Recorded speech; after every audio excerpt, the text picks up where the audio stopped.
Good morning. We celebrate National Preparedness Month with the hope that every pet owner will listen intently to the messages spoken here today and take action now to ensure their pets survive the next disaster. In the past year, LA Animal Services rescued more than 1,000 animals, including horses, livestock, dogs, and cats, from major fire disasters. We need to be consciously aware that disasters can happen at any time. Don't let the disaster control you. Be in control when the disaster happens. Our pets, like our children, rely on us when emergencies happen. They can't fend for themselves. We must fend for them. It takes very little time and effort to be pet prepared. It simply takes a few deliberate acts to determine where your pet will go when disaster strikes. It will take you a brief period of time to line up an evacuation pack. You'll need a carrying cage suitable for each pet with a small amount of your pet's favorite food, a copy of vaccination records complete with your vet's name and phone number, and any medication your pet requires. License tags, leashes, microchips, and licenses, all that information are your pet's passport to finding their way home should they become lost or separated from you. Be sure that information is securely tucked into your evacuation pack. Store the cage or cages in a place that is easily accessible and make sure your family members know where the cages are stored. We also have many horses in our neighborhoods. More than half the animals we rescued during the recent fires were horses. If you have horses, ensure that they load into a trailer. There will be no time for training when the disaster strikes. Work out a plan now for moving your livestock to safe quarters. Be it a friend's stable or a commercial one, determine the trailer and course you will take to get your horses out early. Again, vaccination records, licenses, and microchips are key for identification. Keep a copy of them ready to go. By spending just a little time now, we can control the next disaster and keep our animals safe. Remember, it's National Preparedness Month. Get pet prepared. Good morning, everybody. We're here to recognize National Preparedness Month, emphasizing pet evacuation and pet preparedness. As my colleague has stated earlier, it's very important that you take the time, a few minutes, to put together a container or some kind of a pack with your pet's medicine, your pet's food, records, vaccination records, and that sort of thing. Because when disaster strikes, whether it's natural or man-made, you don't have time to prepare those things at that particular moment, and you have to be ready to go when the police officer or the fire department comes knocking on your door to evacuate. So it's very important that you take the time to do that now, and it will save you a lot of stress and heartache later. Thank you very much. Hey, good morning, everybody. My name is Officer Gregory Baek from LAPD. As the case mentioned earlier, the last of the animals died as a result of a natural disaster such as fire or mudslide. I want to give some advice how to prevent those invariable damage or loss of the alarming animals.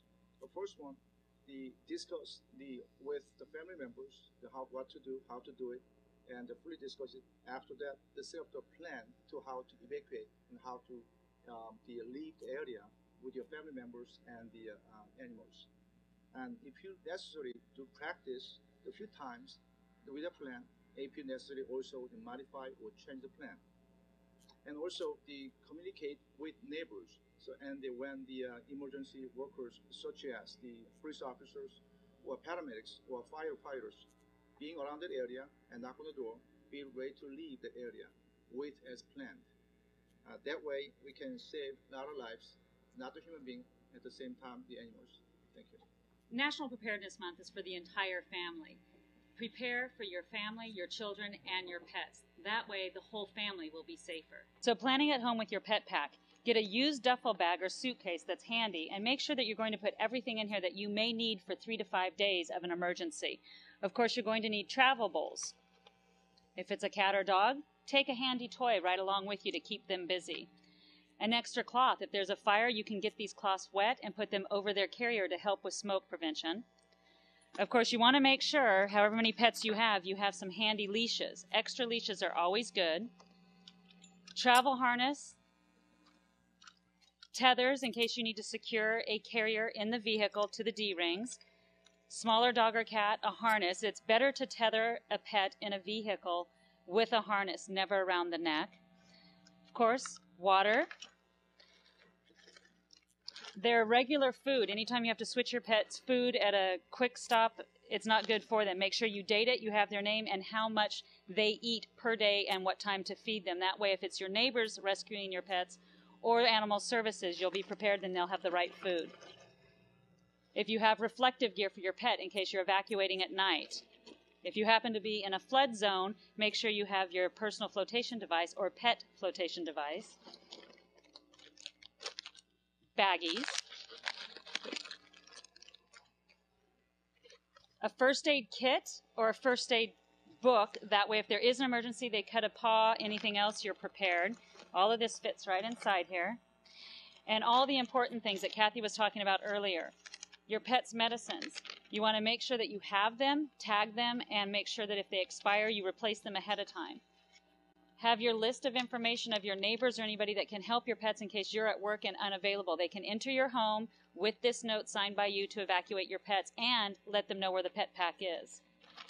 Of course, you can get the Bark Buckle Up Pet Safety Kit, which is free. It includes a picture of your pet and all the information so that they'll be able to reach you or your emergency contacts.